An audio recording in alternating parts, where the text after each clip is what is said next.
Olá, estamos começando agora mais um programa Personalidade. Há uma frase costumeira onde se fala: o Brasil não conhece o Brasil.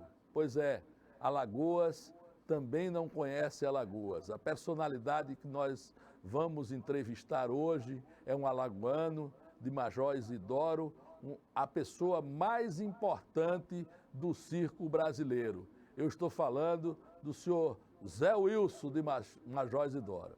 Forte abraço, seu Zé Wilson. Um prazer tê-lo aqui no programa Personalidade. Forte abraço para você também, é um prazer estar junto com vocês aí. Seu Zé Wilson, hoje o senhor mora em São Paulo, não é isso? Eu moro em Osasco, que é na Grande São Paulo. Na Grande São Paulo. É um município que é 5 minutos do centro de São Paulo. Isso.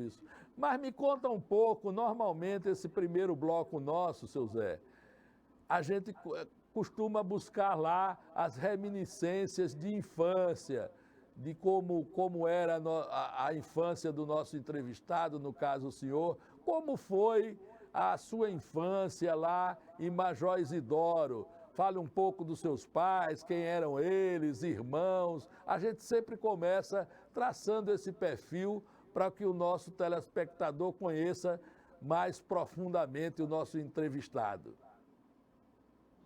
Bom, eu sou de Major Izidoro, nasci lá, mas já nasci no circo.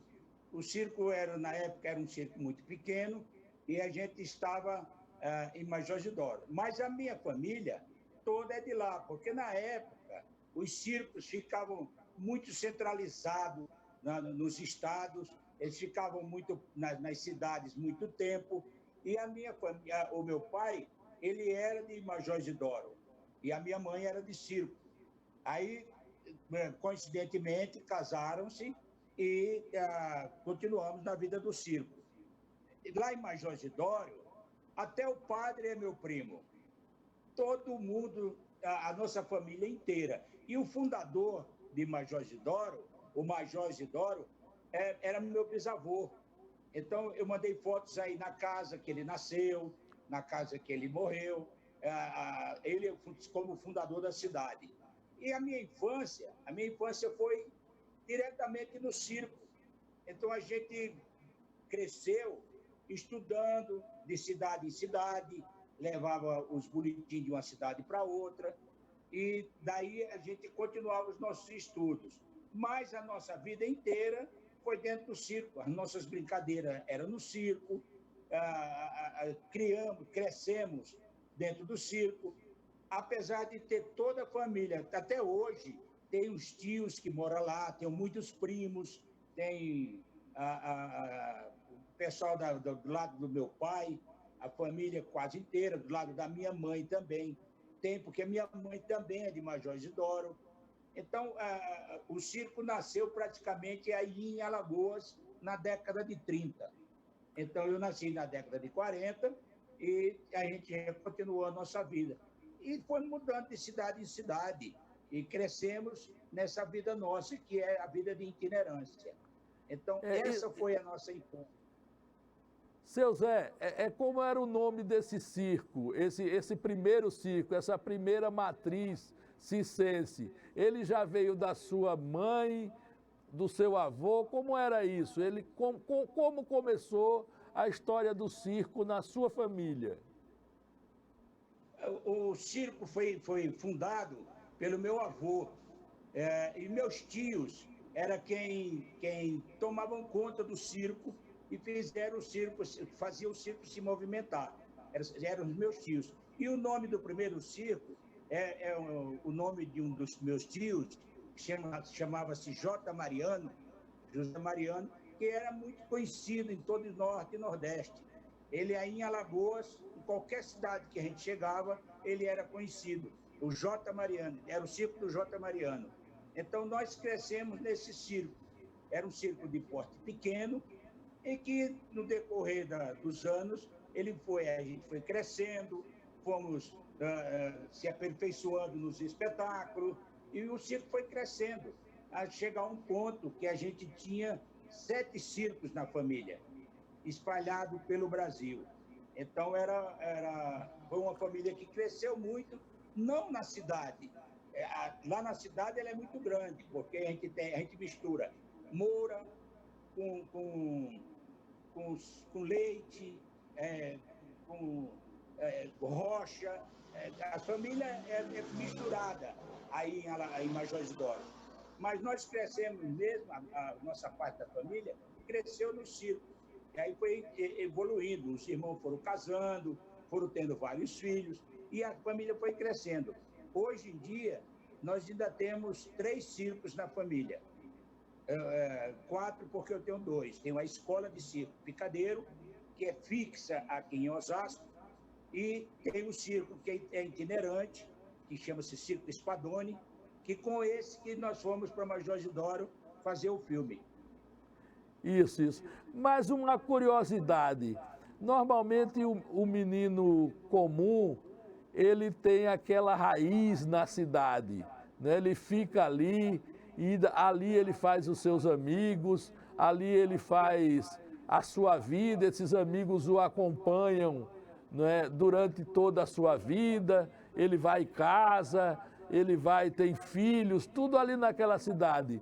Quando se trata da pessoa de circo, do menino de circo, como é que é para ele estabelecer essas amizades? Ele consegue ter, de certa forma, um ciclo de amizades? Esse ciclo de amizade é uma coisa que favorece muito o circo. A gente chega nas cidades e a gente tem uma facilidade muito grande de fazer amizade com o povo da cidade. Então, isso é um dom que o artista de circo tem. O artista de circo, ele chega, quando está instalando o circo no município, a vizinhança toda se aproxima. E ali a gente faz, as crianças do circo fazem as amizades. É diferente que a criança da cidade.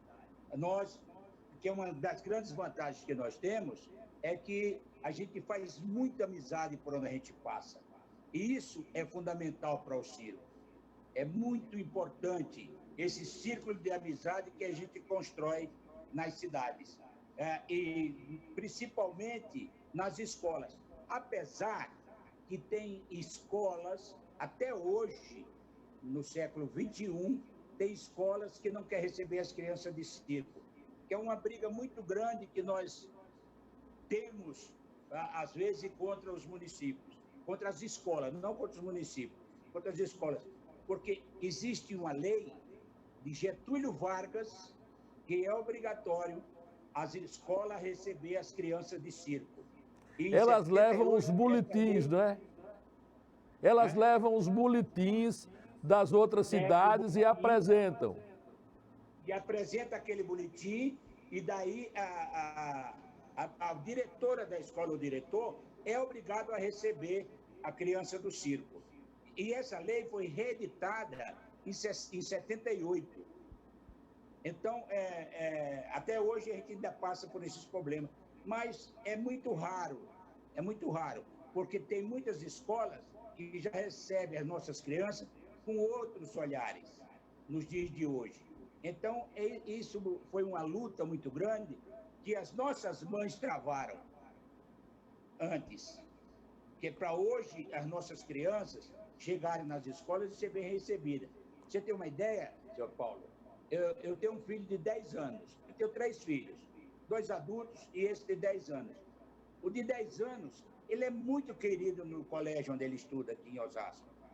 Muito querido, porque ele é solto, ele é palhaço, então ele chega, ele é trapezista, então ele chega e as crianças perguntam o que ele faz e ele já sai mostrando o que ele sabe fazer.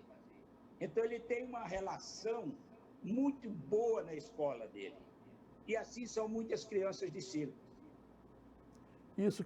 Isso é uma coisa que a gente sempre tem curiosidade, de saber como é a vida, né? E como ela se desenvolve. Agora me diga uma coisa, o senhor é além de ser um proprietário hoje de circo, mas óbvio o senhor começou como um artista circense.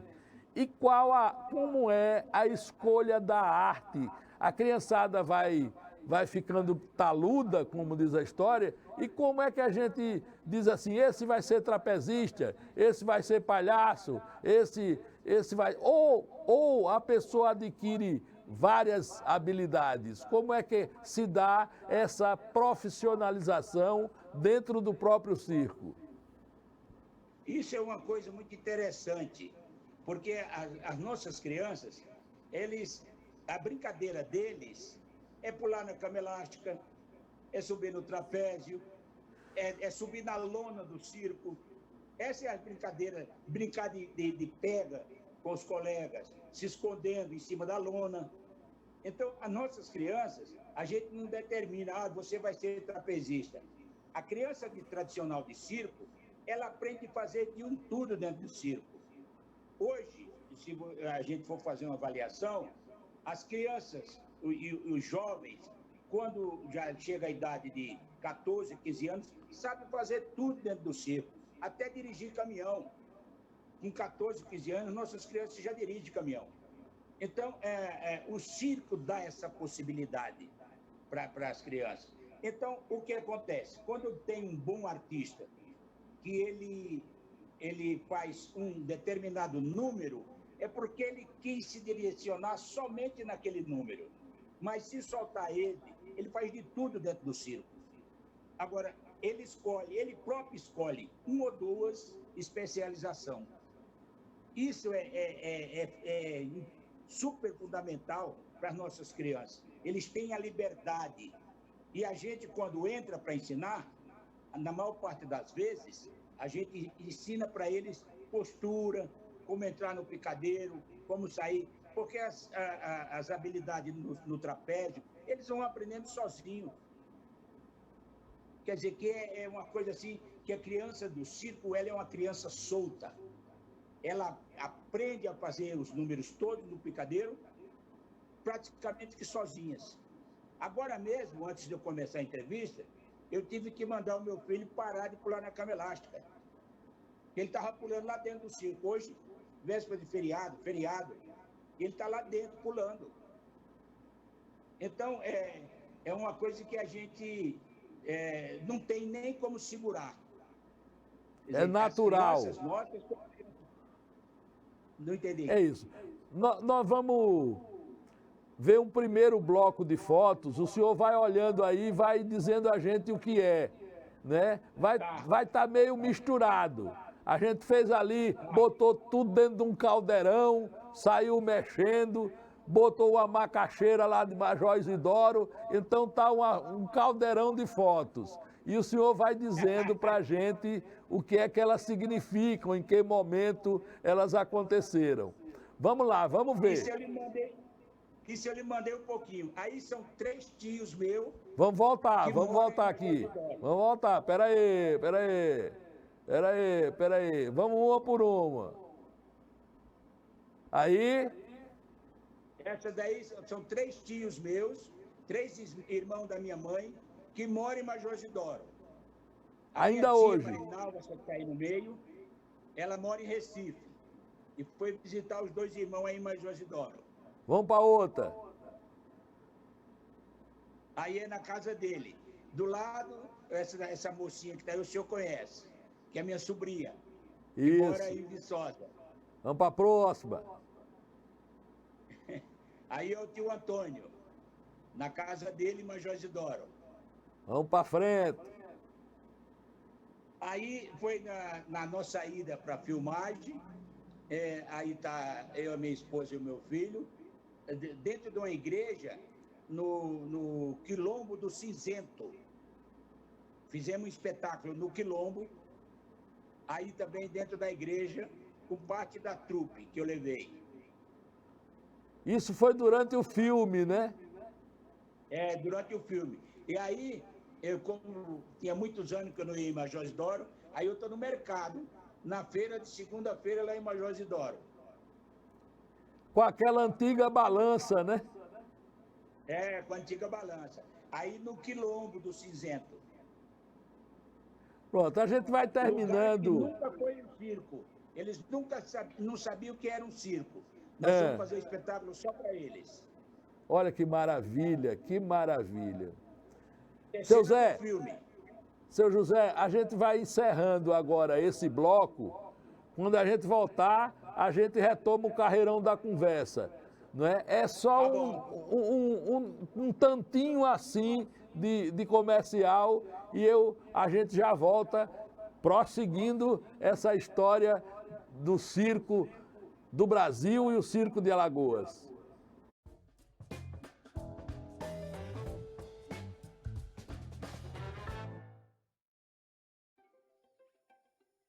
Como brasileiro, eu me sinto responsável pela preservação dessa riqueza natural.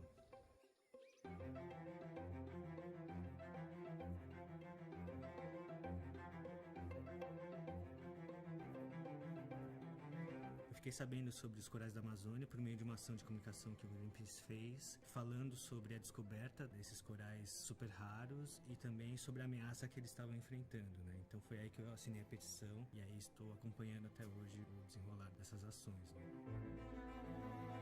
O que me motiva a fazer parte do Greenpeace, em primeiro lugar, a questão da proteção ambiental, em segundo, porque eu confio muito no Greenpeace, acredito muito no impacto do trabalho da organização. Uma imagem que vem bem forte na minha cabeça foi aquela ação no Cristo Redentor e também da ação contra a caça de baleias.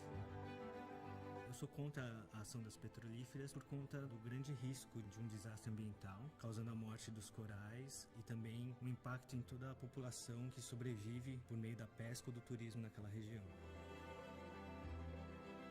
Eu e mais 1.700.000 pessoas já assinamos a petição, mas precisamos que mais pessoas se envolvam com essa campanha, para que essa ameaça deixe de existir completamente. Eu sou Victor Teramoto, doador, e também defendo os corais da Amazônia. Venha com a gente, somos Greenpeace.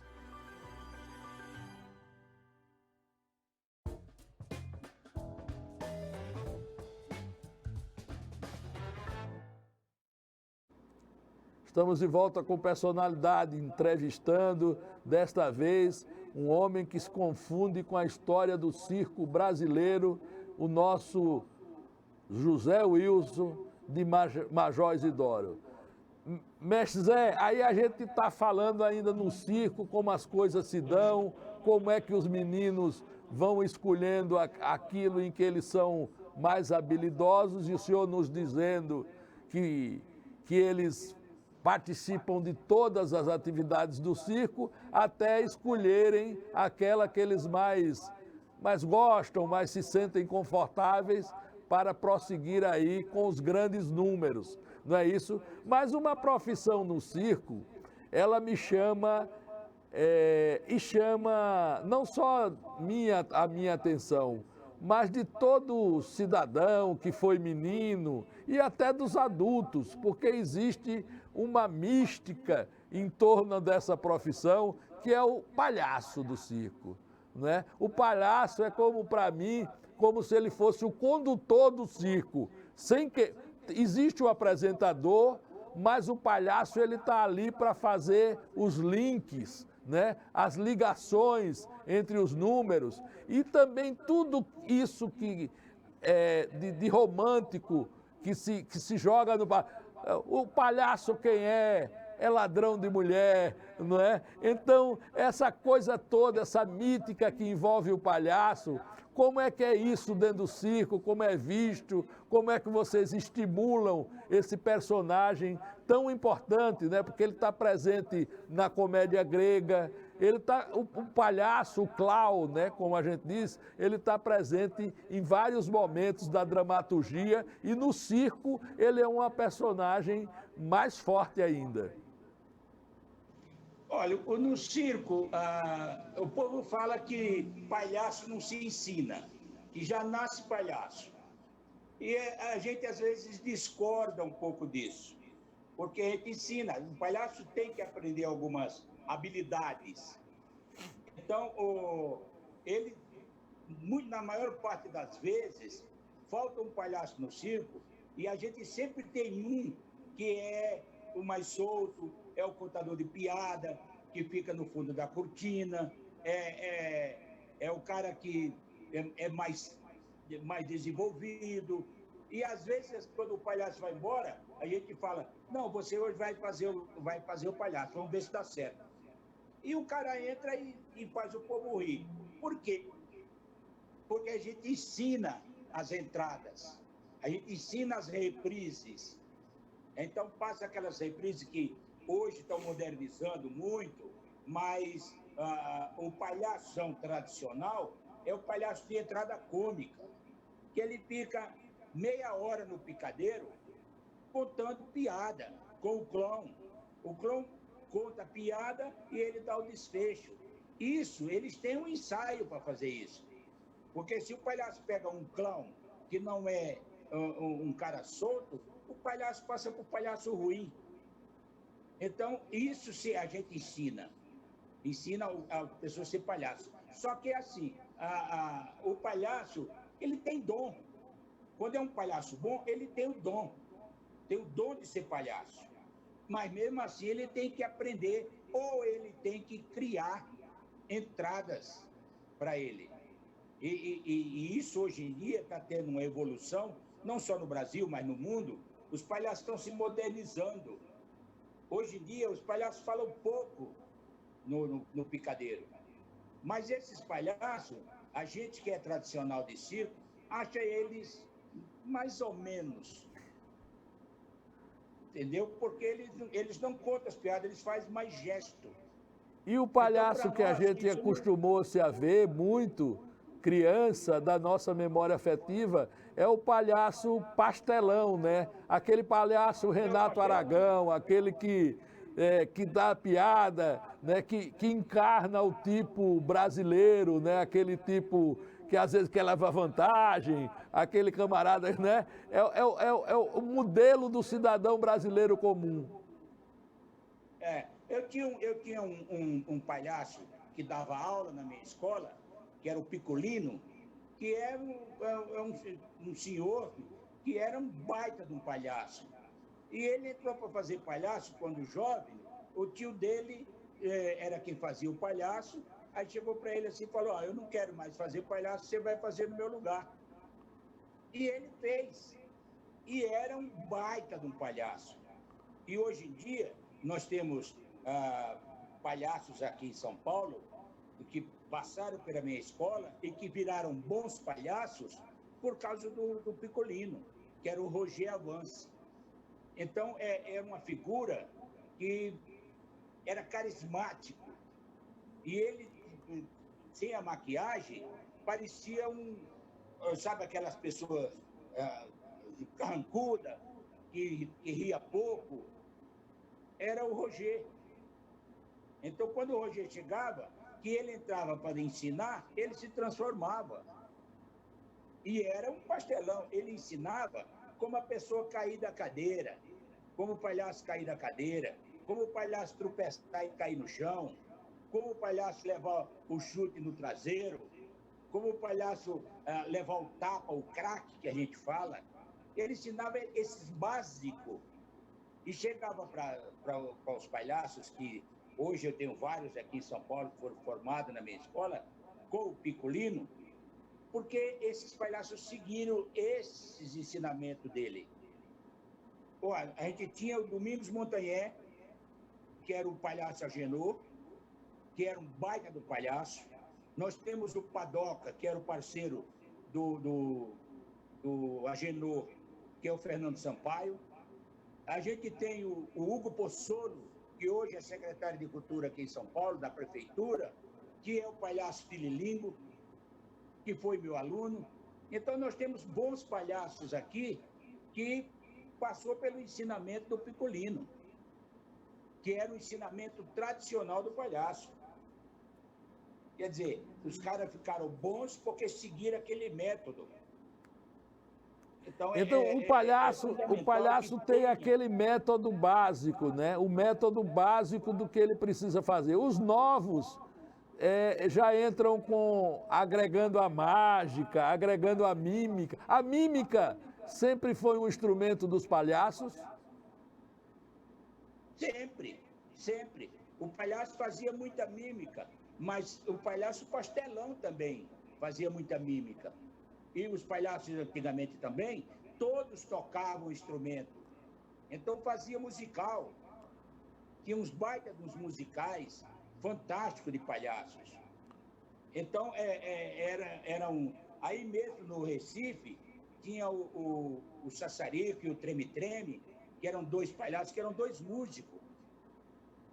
Chegaram a trabalhar na TV Jornal do Comércio, com o circo na década de 60 e 70, quer dizer, que eram palhaços tradicionais, mas que eram dois músicos fantásticos. Então, é uma coisa que a gente tem que ensinar para as pessoas isso hoje. Nós temos aqui em São Paulo agora o pessoal do Circo Sani, que foram todos meus alunos, e hoje eles têm um circo. Todos eles são músicos, até as moças são músicas. Então, eles fazem todo o espetáculo musicado. É um espetáculo lindíssimo. E foram todos os alunos da minha escola. Que é o pessoal Muito bem, do seu Circo Sani. Vamos ver mais uma sessão de fotos e depois a gente vai tocando o carreirão da conversa. Depois a gente vai falar muito mais sobre a sua escola e a importância da sua escola. Mas também vamos dar uma ré para trás, como diz o Matuto, para ver como foi esse salto do senhor de Major Isidoro e tal, para acontecer nacionalmente. Então vamos falar um pouco disso tudo, ainda temos bastante tempo. Mas vamos ver um bloco de fotos aí, essa aí. Essa aqui é um espetáculo que eu fiz ao ar livre, que é um espetáculo musicado também, chamava Circo de Corda, um circo imaginário. E essa daí, ó, um circo imaginário. Era só de cordas que eu montei esse espetáculo, que foi um sucesso aqui em São Paulo. E aí é o pessoal do Quilombo, junto com o Paulo Caldas, e o pessoal de lá do Quilombo, todos os diretores, a diretora do Quilombo, essa foto também, no mesmo lugar. As pessoas ficaram encantadas com o circo. Essa foto é interessante. Essa daqui foi lá em Palmeira dos Índios, lá na aldeia indígena que tem lá em Palmeira dos Índios. Eu quis fazer um espetáculo para eles lá.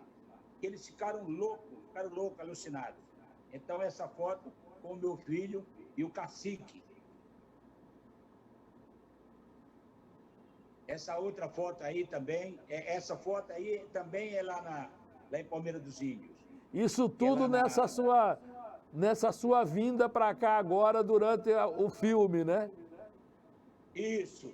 Aí voltou a gente na feira de novo, o feirante lá ficou todo acanhado, porque eu estava falando com ele, perguntando como é que funcionava a feira, que tinha muitos anos que eu não ia lá e queria saber como é que estava funcionando. Ô, seu Zé, ainda vende coisa de cuia, uma cuia de feijão, uma cuia de farinha.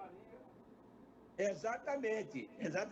E isso que eu fiquei encantado, né? Porque aqui a gente não vê essas coisas. Aqui no Sudeste a gente não vê.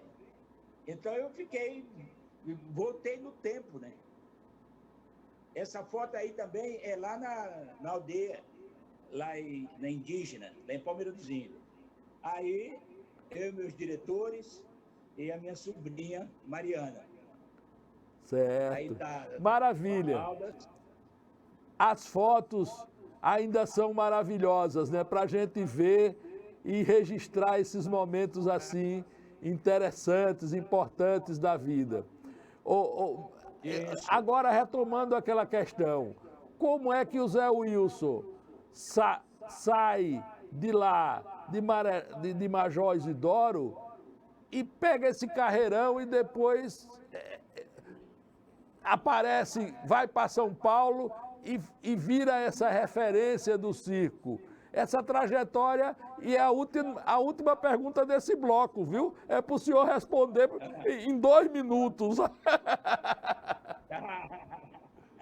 Então, a minha saída de Major Isidoro já foi logo criança. Logo criança a gente já saiu com o circo de lá e foi rodar o Brasil. Nós demos 2 voltas no Brasil inteiro. Isso é interessante. E a minha trajetória, eu fui um trapezista bem conceituado, viajei muito para fora do país, eu viajei 63 países, fui até a Índia fazendo trapézio, então eu trabalhei na Arábia Saudita, toda a Europa, então a minha trajetória saiu assim. Quando eu voltei para o Brasil, eu fui obrigado a comprar um circo, porque as empresas que tinha e o salário que eu ganhava, as empresas não podiam pagar. Então eu tive que comprar um circo e começar a circular com esse circo. Eu comprei um circo pequeno no começo e ele foi tomando uma proporção, até que em 84 eu conheci uma figura aqui em São Paulo muito importante, que chamava-se Miruel Silveira, que era diretor da EAD, da ECA, e Miruel pôs na minha cabeça que a gente tinha que ter uma escola de circo. E daí eu montei a escola de circo no centro de São Paulo. Eu montei o circo na Avenida Cidade Jardim, onde é a classe média alta de São Paulo. E ali a gente cresceu também como escola. A escola tomou uma proporção muito grande, a gente tinha uma clientela muito boa. Foi onde surgiu todos esses jovens que fazem circo hoje pelo Brasil, com esse circo moderno, contemporâneo, saiu tudo da Picadeiro. Então, porque eu tinha essa clientela lá. E depois que eu tive o segundo casamento, eu resolvi comprar um outro circo para sair circulando. Que é como a Seu Zé, eu vou pedir um intervalozinho, parece que houve uma falha de internet. A gente vai para o intervalo, quando voltar a gente retoma a conversa. Vamos para mais um intervalo.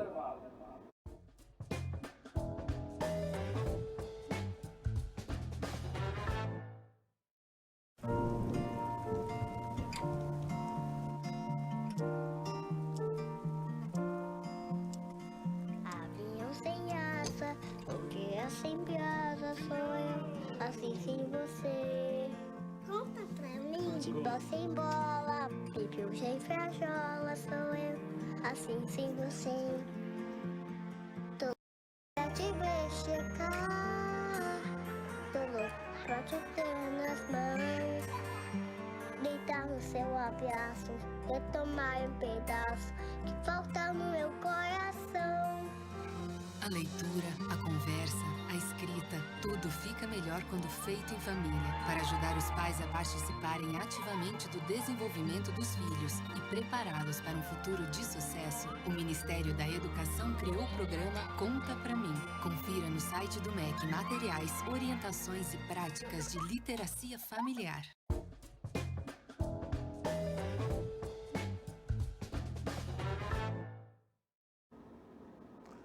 Pronto, seu Wilson, eu acho que agora está recuperado aqui o nosso problema da internet. Estou vendo o senhor normalmente, né, e a gente retomar o carreirão da nossa conversa.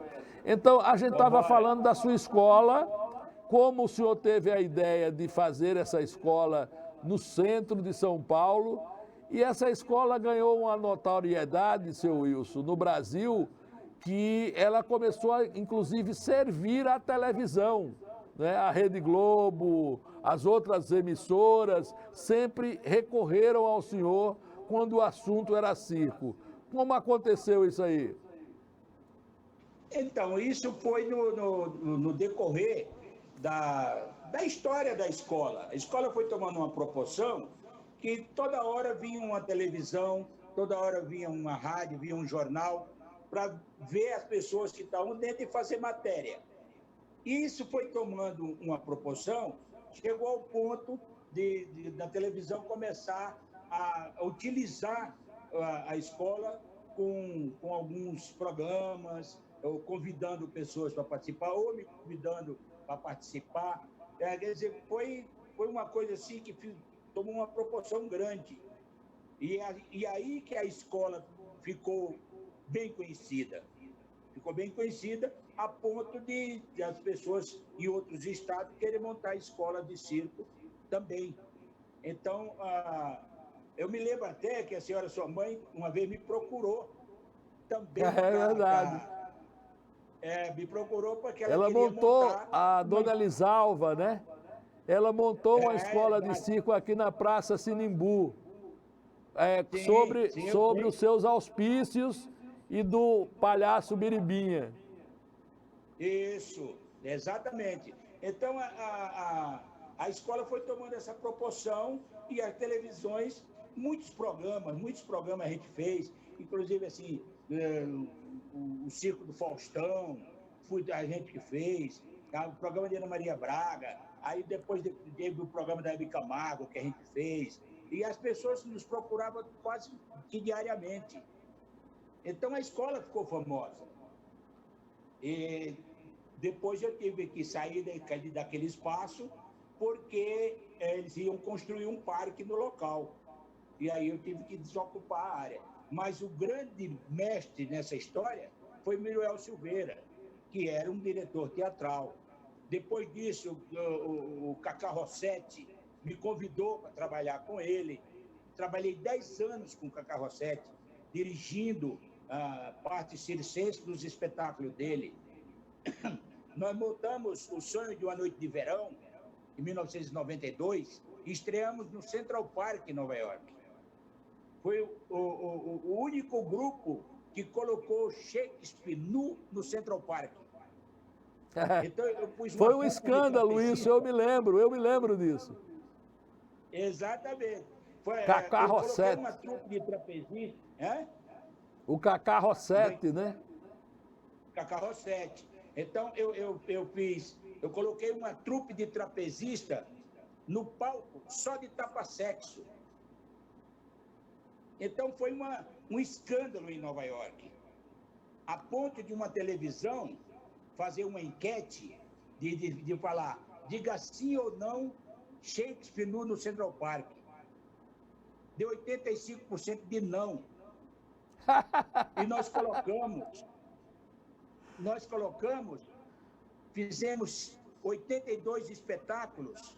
Nesses 82 espetáculos, 400 mil pessoas assistiu. A gente andava em Nova York, na rua, as pessoas conheciam a gente, vinham falar. É vocês do Shakespeare nu no Central Park.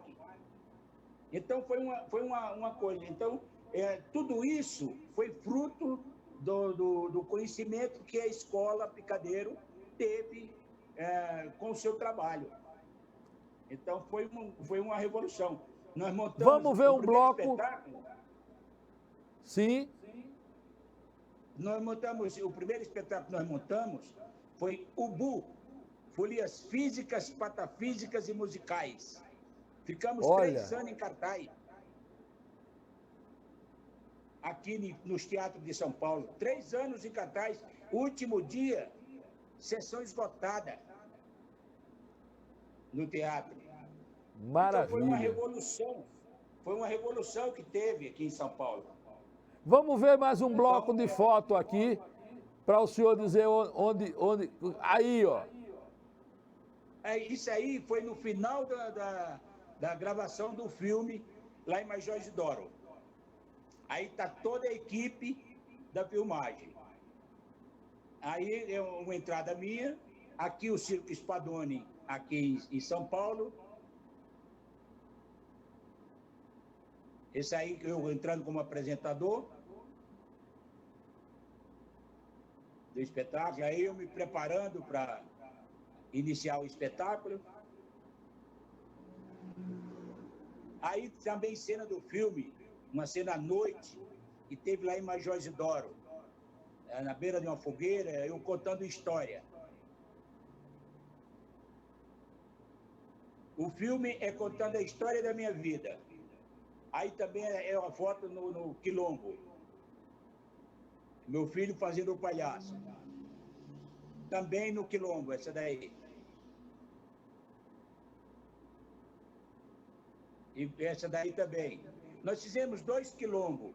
Um em Mariana, aqui em Minas Gerais, e outro quilombo do Cinzento, que é na divisa da Bahia. Aí a casa do meu bisavô, Major Isidoro.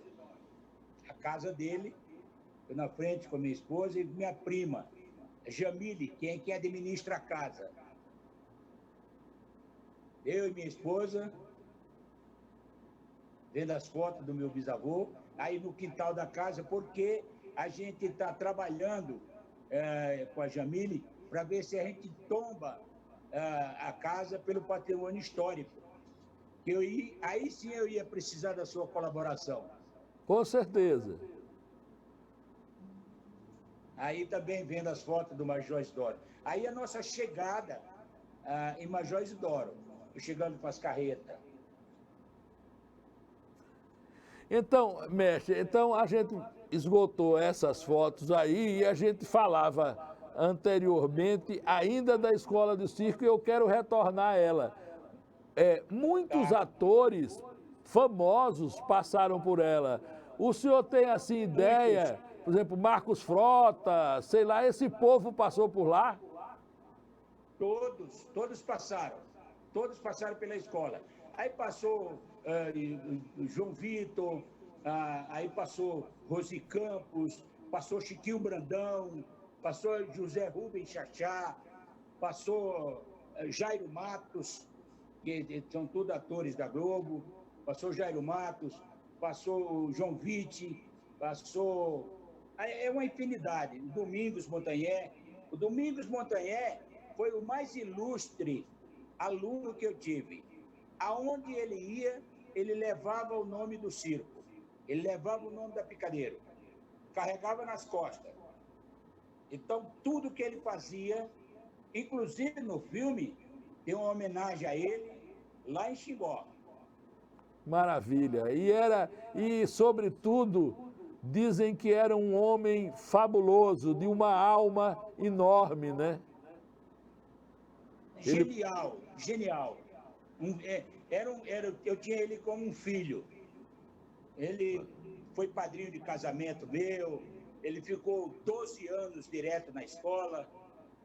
O que ele aprendeu de circo foi na escola. E ensinou muito a ele como ator. Ensinou muito. Mestre Wilson.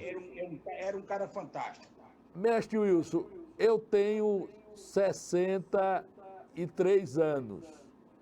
Vi circo desde pequeno, não é?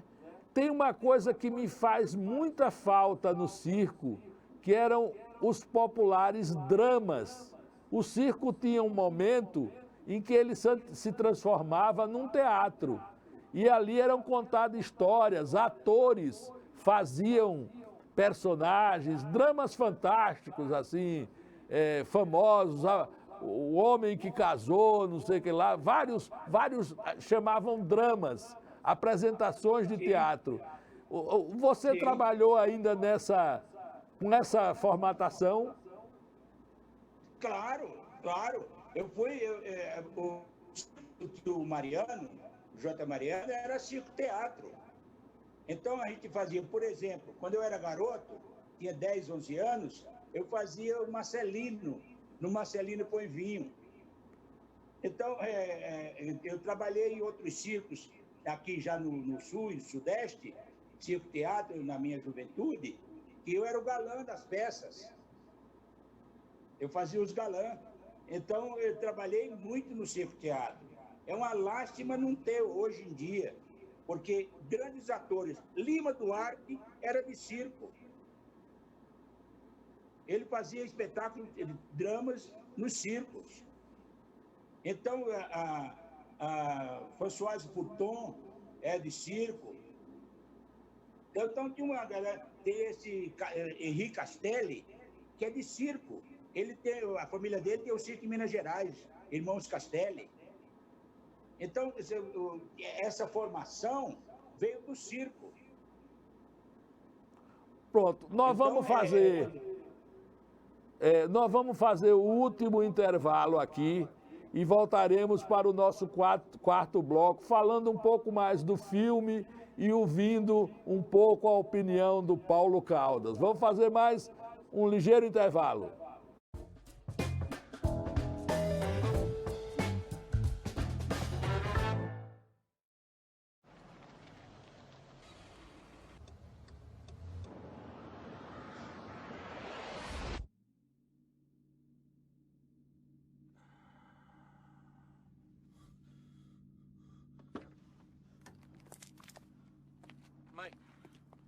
Oh, I'm so sorry. I thought there was time.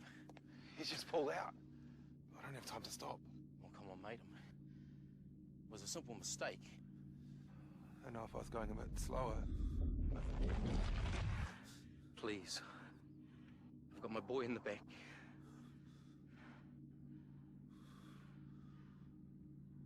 I'm going too fast.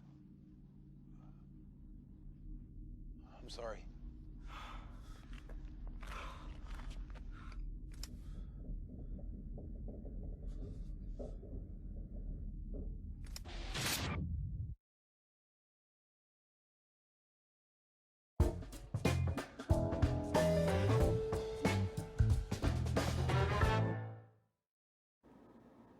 Voltando agora para o nosso último bloco, para encerrar o nosso programa, encerrar essa nossa conversa com essa personalidade que Alagoas ainda conhecia tão pouco e que é tão importante para o circo alagoano e para o circo brasileiro. A história de José Wilson se confunde com a história do circo brasileiro. Talvez possamos escrever numa só página essa história. Seu Zé Wilson, agora pegando um pouco mais dessa sua volta, depois de tanto tempo, né? Porque dizem que o homem, ele pode ser famoso no mundo todo, né? Ele fica feliz com isso, mas ele quer ser mesmo reconhecido na sua terra, né? Porque se ele não é reconhecido na sua terra, ele fica triste. Então, essa volta sua com o filme, não é? Através dessa oportunidade de fazer esse filme sobre a sua vida, esse reencontro com a sua terra, reencontro com as suas raízes, isso propiciou o quê no coração desse velho artista de circo? Bom, antes de eu dar uma diretriz, deixa eu lhe mostrar uma coisa que você vai ficar louco. Vê se você dá para ver aí, ó. Dá para ver. 36 peças de teatro. 36 peças de teatro. Isso. Esse aqui, por um punhado de dólares. Isso. Maravilha. E aqui tá as 36 peças de teatro. Maravilha. Que maravilha. Isso é uma relíquia que só eu tenho. Que maravilha. Que beleza. Bom, vamos lá. Qual foi a sua pergunta, seu Paulo? É como o coração desse velho artista circense. Aquela história, um homem é famoso no mundo todo, mas ele quer ser mesmo reconhecido no seu lugar. Então, como foi essa sua volta a Major Isidoro, que emoção tomou conta de você, tanto de volta à sua terra, de onde tudo começou, e o reconhecimento do seu povo? Olha, foi uma coisa assim que é difícil até de descrever. A emoção que eu senti no dia que eu cheguei e no dia que eu fiz o espetáculo. Foi assim, ver o circo lotado de gente, que metade de que estava dentro do circo eram parentes meus. Aquilo, eu apresentei o espetáculo com a voz embargada o tempo inteiro. E a chegada nossa, com as carretas, com as minhas carretas entrando na cidade, com aquela criançada correndo atrás das carretas, foi uma coisa assim de deixar a gente estagnado. Eu não tinha como, eu não tenho nem como descrever essa emoção que foi essa chegada que vocês estão vendo aí. Então, ficamos 3 semanas na estrada, filmando toda a estrada, passando pelos lugares e até chegar aí a Major Isidoro e montar o circo. Isso foi de uma emoção sem limite. Então, eu fiquei muito feliz. Pena é que o filme não terminou ainda. Ainda falta alguns depoimentos. Veio a pandemia, né? também faltou verba, né? Mas Faltou, já e já a fica pandemia também, né, no meio. pronto. Isso aí foi lá, né? Isso aí, isso aqui não, isso aí eu não levei. Não levei para lá por causa do custo. Isso. Mas isso aí Mas é uma carreta vamos trapézio falar que um eu pouco tenho. sobre isso aí. Isso aí foi um presente que o senhor ganhou e eu tenho imagens deles aí. Fale sobre esse equipamento, como é que chegou às suas mãos? Isso foi um trabalho que eu fiz. Eu fiz um trabalho para o governo francês. Eu fui para a Índia fazer a seleção de uns jovens para trazer para a França. E eles, no final desse trabalho que eu fiz, o governo francês me ofereceu essa carreta de presente. Eu ainda falei, como é que eu vou levar isso daqui para lá? Ele falou, nós estamos lhe dando de presente porque vamos entregar lá. E me entregaram aqui na porta da minha escola. É uma carreta que é um trapézio voador, que eu faço show pelo Brasil inteiro com essa carreta. É um show espetacular. É uma coisa que no Brasil não tem outra igual. É a única.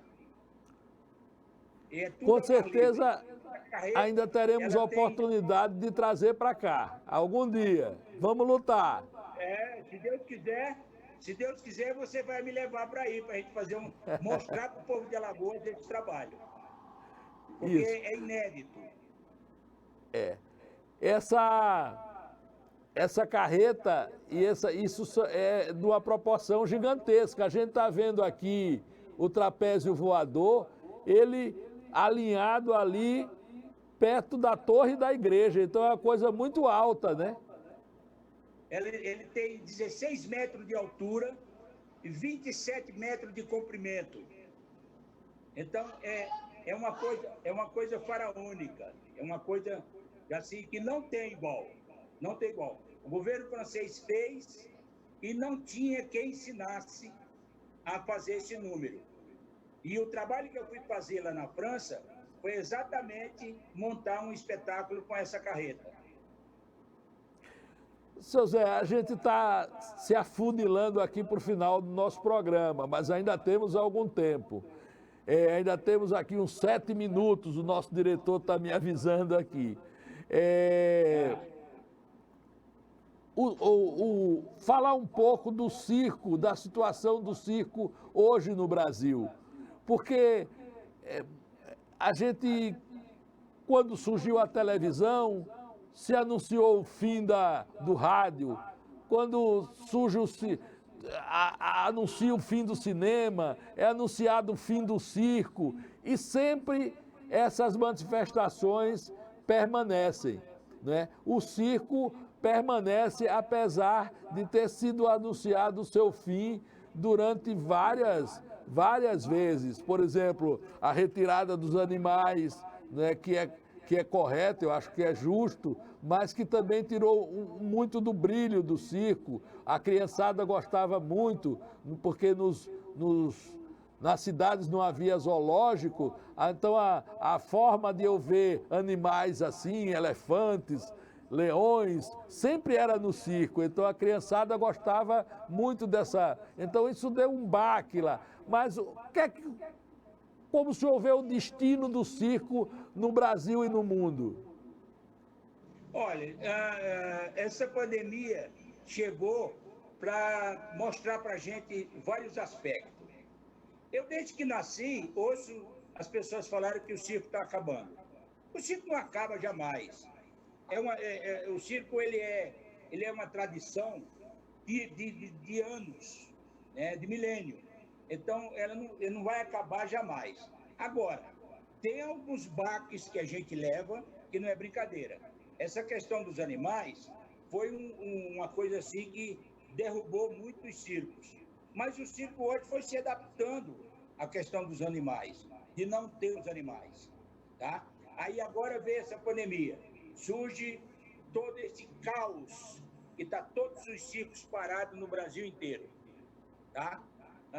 Aí vem o governo e oferece oferece não, nós lutamos para que saísse esse auxílio emergencial, que de emergente não tem nada.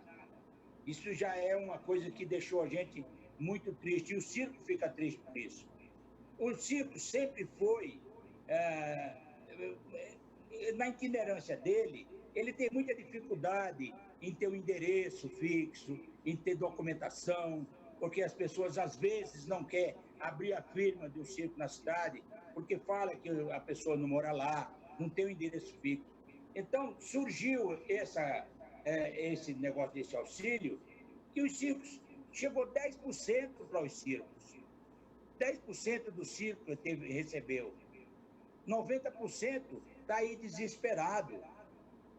Não teve, e não apareceu alguém, apesar da gente lutar aqui, brigar para fazer com que esse dinheiro chegasse para essas pessoas, que ia ajudar muito, a gente não vê resultado.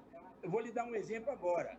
Aí em Xingó tem um circo do parafuso, que hoje de manhã, os vereadores de lá falou que não ia pagar a ele. Os vereadores não, o secretário de Cultura avisou que não ia pagar a ele.